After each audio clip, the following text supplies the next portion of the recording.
Baik, Assalamualaikum warahmatullahi wabarakatuh. Saya Linda Kusmastiwardana.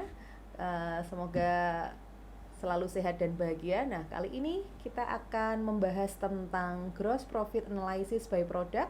Untuk bagian yang pertama, pembahasan kali ini akan mengulik tentang metode-metode bagaimana pemisahan alokasi biaya bersama untuk produk bersama atau joint product. Nah, sebelumnya kita beralih dulu, kita pahami secara bersama-sama apa yang dimaksud dengan produk bersama.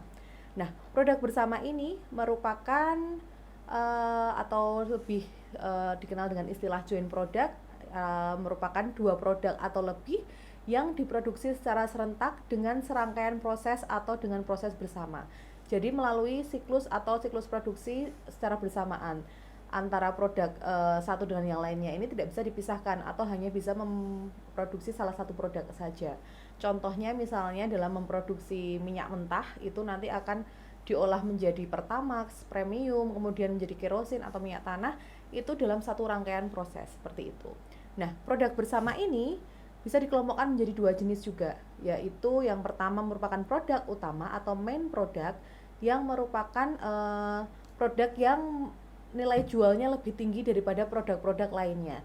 Nah, produk yang nilai jualnya relatif rendah nanti akan dikelompokkan menjadi produk sampingan atau by product. Nah, contohnya tadi misalnya dalam mengolah minyak mentah, nanti akan ada beberapa produk yang dihasilkan Pertamax, premium, dan turunan lainnya. Mungkin kalau untuk kasus tersebut produk utamanya adalah Pertamax karena nilai jualnya lebih tinggi atau relatif lebih tinggi daripada produk yang lainnya. Kita lanjutkan.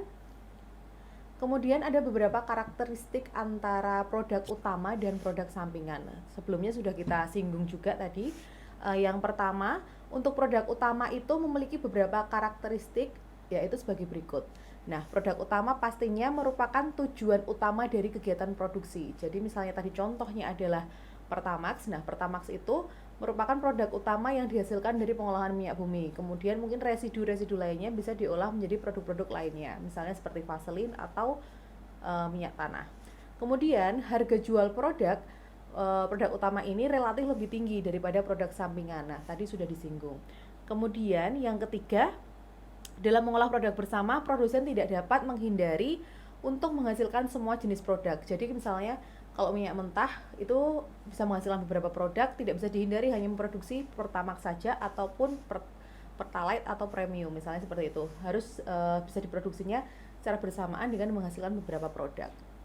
Nah, kalau tadi adalah karakteristik produk utama, sekarang adalah produk sampingan.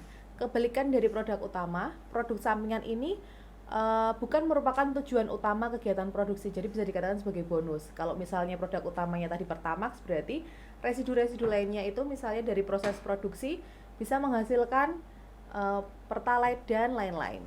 Kemudian yang kedua, harga jual produk sampingan relatif lebih rendah daripada produk utama yang dihasilkan. Cirinya itu ya, antara perbedaan antara produk utama dan produk sampingan.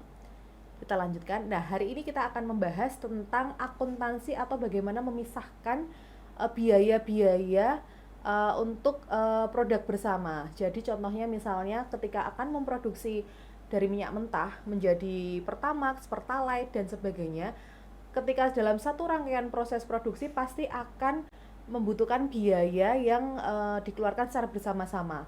Misalnya satu biaya digunakan untuk memproduksi 4 produk tersebut. Padahal untuk kita menentukan harga jual masing-masing produk, kita harus menentukan juga biaya yang dikeluarkan per produk tersebut atau per unit produk tersebut. Karena pengeluarannya secara bersama, karena melalui satu siklus produksi yang secara bersama, maka kita harus memisahkan antara alokasi biaya bersama antara masing-masing produk, masing-masing Pertamax, Pertalite dan sebagainya. Nah, itu cara pemisahannya kita bisa menggunakan 4 metode. Nah, hari ini atau pada kesempatan kali ini kita akan membahas metode yang pertama, yaitu metode nilai pasar atau metode nilai jual relatif. Nah, selanjutnya kita akan membahas bersama-sama tentang pemisahan alokasi biaya bersama dengan metode rata-rata biaya per satuan, kemudian dengan metode rata-rata tertimbang, dan metode unit kuantitatif atau metode satuan fisik. Mari kita bahas dulu untuk metode yang pertama, yaitu metode nilai pasar. Nah, Metode nilai pasar ini digunakan oleh perusahaan untuk mengalokasikan biaya bersama kepada produk bersama karena harga jual atau nilai jual produk merupakan perwujudan dari biaya-biaya yang dikeluarkan dalam mengolah produk tersebut. Jadi total nilai jual produk itu adalah total biaya produksi yang dikeluarkan untuk memproduksi produk yang akan dijual tersebut. Nah, kita langsung lihat contohnya ya di sini. Di sini contohnya adalah PT Abadi Buana Citra, yaitu merupakan sebuah perusahaan penggilingan minyak dengan alokasi biaya bersama yang diperlukan untuk proses penggilingan minyak tersebut adalah 1 juta rupiah. Kemudian proses produksi bersama yang dilaksanakan secara bersamaan itu menghasilkan bensin sebanyak 40.000 liter, kemudian minyak pelumas atau oli 35.000 liter, dan minyak tanah sebanyak 25.000 liter. Kemudian harga jual masing-masing produk per liternya setelah titik terpisah atau titik pisah yang ditentukan dengan metode nilai pasar tadi, sebesar untuk bensin bisa dijual dengan harga Rp1.000 per liter. Ini murah sekali ya, ini masih 5 tahun yang lalu mungkin. Kemudian minyak pelumas sebesar Rp750 dan minyak tanah adalah Rp500 per liter. Nah, kita akan menyusun atau menghitung alokasi biaya bersama untuk memproduksi ketiga produk tersebut untuk mencari titik pisahnya dengan metode nilai pasar. Mari kita lihat perhitungannya. Nah, di sini sudah ditampilkan ada tabel. Nah, tabel itu menunjukkan ada beberapa informasi. Yang pertama, informasi produk bersama yang dihasilkan. Yang pertama ada bensin di sini, kemudian ada pelumas atau minyak pelumas berbentuk oli, kemudian ada minyak tanah.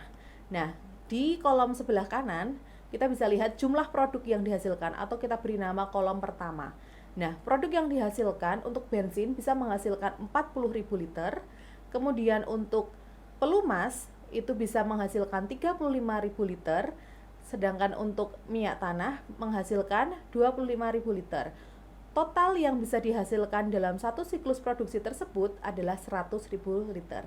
Kemudian kita masukkan ke kolom sebelah kanannya atau kolom yang kita beri dengan angka 2. Nah, itu harga jual bensin sebesar Rp1.000. Kemudian untuk minyak pelumas ada 750 per liter, dan untuk minyak tanah itu 500 per liter. Nah, kita hitung total nilai jual dari bensin, pelumas, dan minyak tanah. Bensin yang sudah bisa dihasilkan itu 40.000 dengan harga jual 1.000, berarti total yang bisa nilai jual yang dihasilkan adalah 40 juta rupiah untuk bensin. Kemudian untuk minyak pelumas bisa dihasilkan 35.000, kemudian harga jualnya per unit atau per liternya adalah 750, sehingga total nilai jual yang diperoleh kita tinggal kalikan saja kolom 1 dan kolom 2, yaitu Rp26.250.000. Kemudian yang terakhir minyak tanah. Berikut produk yang bisa dihasilkan adalah 25.000 dikalikan dengan harga jual per unitnya 500, totalnya adalah Rp12.500.000. Sehingga total nilai jual yang bisa kita peroleh atau dalam kasus ini adalah Rp78.750.000.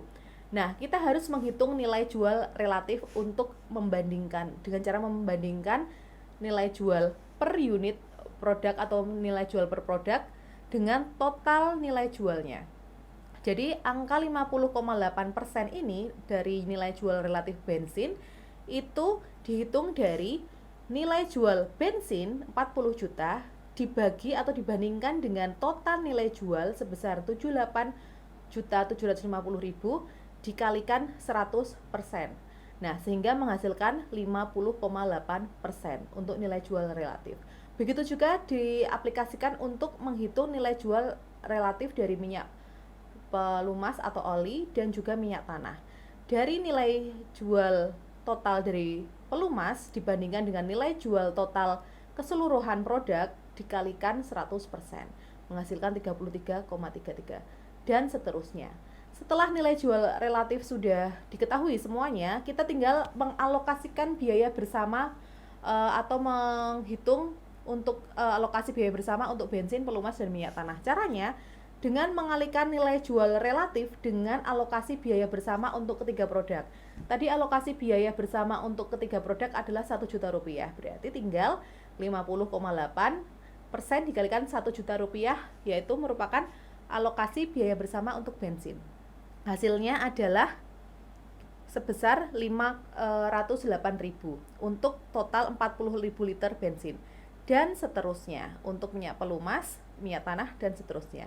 Nah, untuk menghitung biaya bersama per unit tinggal dibagi antara ini kolom 5 dibagi dengan kolom 1, antara total alokasi biaya bersama dibagi dengan nilai produk yang bisa dihasilkan dalam siklus produksi tersebut. 508.000 dibagi 40.000, hasilnya 12,7 rupiah. Alokasi biaya bersama per liter untuk bensin yang dikeluarkan untuk produksi bensin berarti kesimpulannya adalah 12,7 rupiah. Baik, itu tadi penjelasan tentang gross profit analysis bagian yang pertama, yaitu kita udah membahas metode nilai pasar. Nah, untuk ketiga metode lainnya, yaitu metode rata-rata biaya persatuan, kemudian metode rata-rata tertimbang, dan metode unit kuantitatif atau metode satuan fisik, akan kita bahas di kesempatan selanjutnya. Terima kasih. Wassalamualaikum warahmatullahi wabarakatuh.